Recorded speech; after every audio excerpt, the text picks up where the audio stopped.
할렐루야, 하나님께 영광 돌립니다. 오늘부터는 로마서 15장을 묵상합니다. 기도합니다. 영광과 감사와 존귀가 하나님께 있습니다. 로마서의 말씀들을 우리 가운데 열어주시니 감사합니다. 이 말씀을 통해서 구원의 확신과 삶에 대한 확신의 눈이 떠지는 은혜가 있게 하옵소서. 이제 15장의 말씀들을 묵상합니다. 이 말씀을 읽고 들을 때 우리의 심령이 뜨거워지고 눈으로 보는 것처럼 귀로 듣는 것처럼 믿음에 서는 귀한 시간 되기를 원합니다. 종을 낮추시고 겸손하게 하시고 오직 말씀의 통로로만 쓰임받게 하옵소서. 예수님의 이름으로 사모하며 축복하며 기도합니다. 아멘. 자, 오늘 읽은 말씀은 15장 16절 한 절입니다. 이 은혜는 곧나로 이방인을 위하여 그리스도 예수의 일꾼이 되어 하나님의 복음의 제사장 직분을 하게 하사 이방인을 제물로 드리는 것이 성령 안에서 거룩하게 되어 받으실 만하게 하려 하심이라. 아멘. 여러분, 성도에게 있어서 삶이 왜 중요하다고 그랬습니까? 삶은 생명의 문제입니다. 생명 있는 자들에게 삶이 있는 거지 죽은 자에게는 삶이 없습니다. 우리가 예수를 믿는다는 것은 거듭난 상태를 말합니다. 생명을 얻었다는 겁니다. 우리가 생명을 얻는 유일한 길은 오직 예수님을 믿을 때에 어떤 죄인이라도 구원받고 생명을 얻습니다. 그러나 여러분, 구원의 역사는 거기서 끝나지 않습니다. 삶과 연결이 됩니다. 우리의 구원의 문제와 삶의 문제에 하나님께서, 성령께서 깊이 관여하시기 때문이다라는 겁니다. 그러므로 여러분, 자동차의 엔진이 있듯이 성도의 삶 가운데 성령의 역사는 바로 엔진과도 같습니다. 그러므로 삶과 성령의 역사를 떼어놓을 수가 없습니다. 그래서 제대로 성령 안에 있는 성도들은 구원의 길과 구원 얻는 방법에 대해서 흔들림이 없습니다. 오직 예수님 외에는 구원이 없다. 왜냐? 그 안에 선택된 백성으로 성령이 역사하기 때문입니다. 그런가 하면 구원받은 이후에 이제 성령은 우리의 삶과 깊은 연관이 있습니다.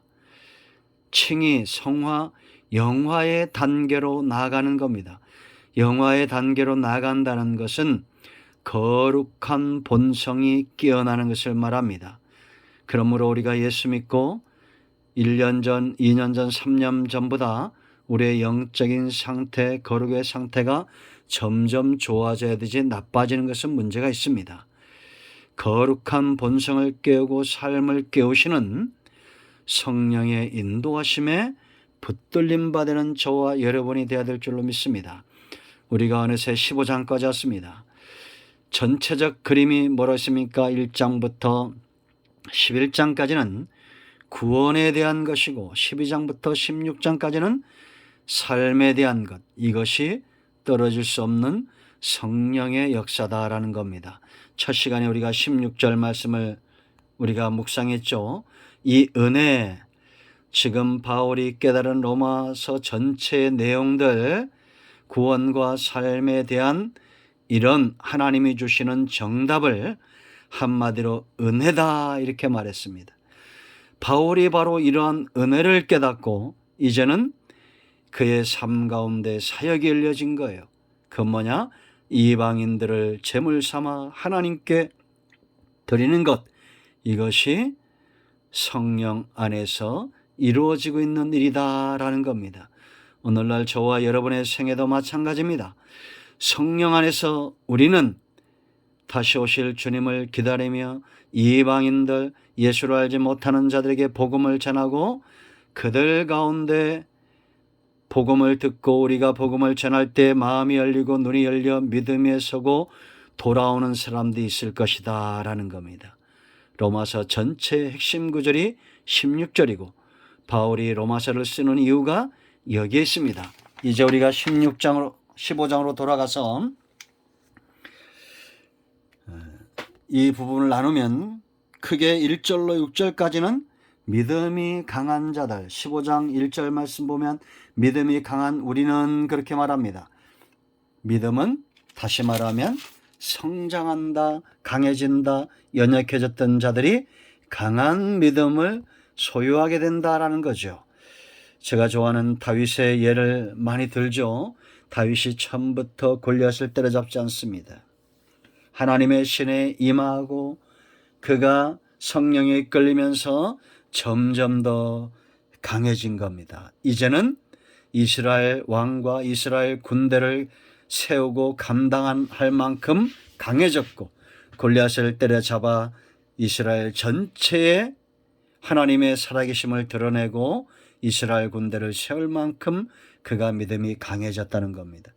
이 강한 자들의 마땅한 의무를 이야기하고 7절로 16절은 강한 자들의 사역입니다. 믿음이 강한 자는 반드시 감당해야 될 사역들이 있다는 겁니다. 우리가 이 부분들을 살펴보게 될 겁니다.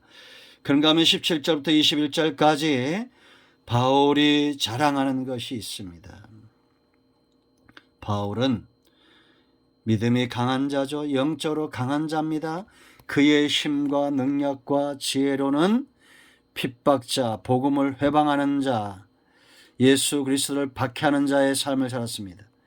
그러나 그가 성령에 사로잡히고 이제는 이방인의 구원을 위하여 기꺼이 빚진 자가 되고 헌신자가 되는 것을 우리가 보게 됩니다.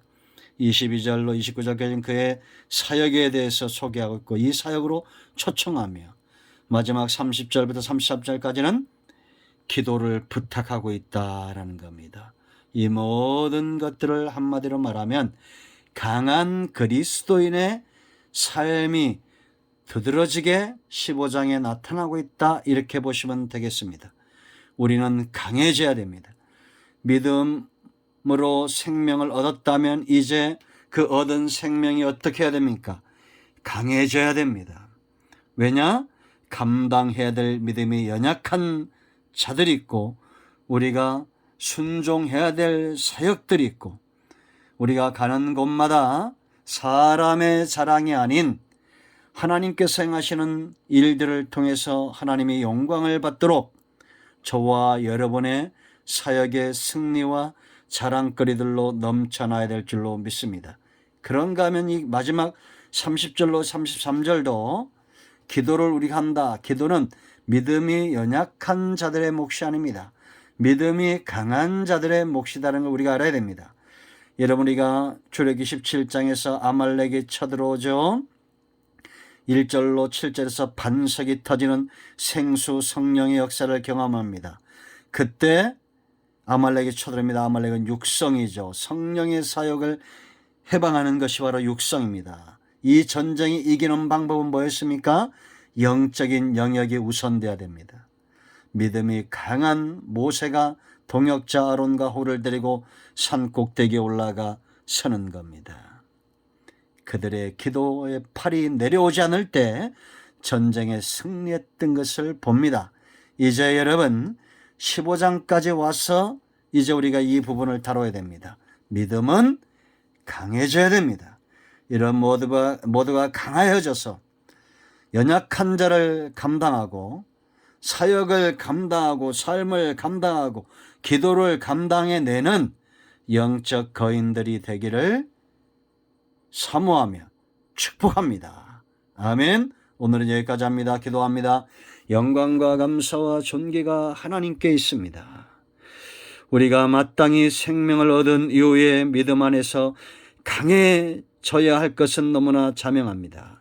이제 로마서 15장을 묵상하면서 영적으로나 범사에 강한 믿음의 사람들로 세워지게 하옵소서.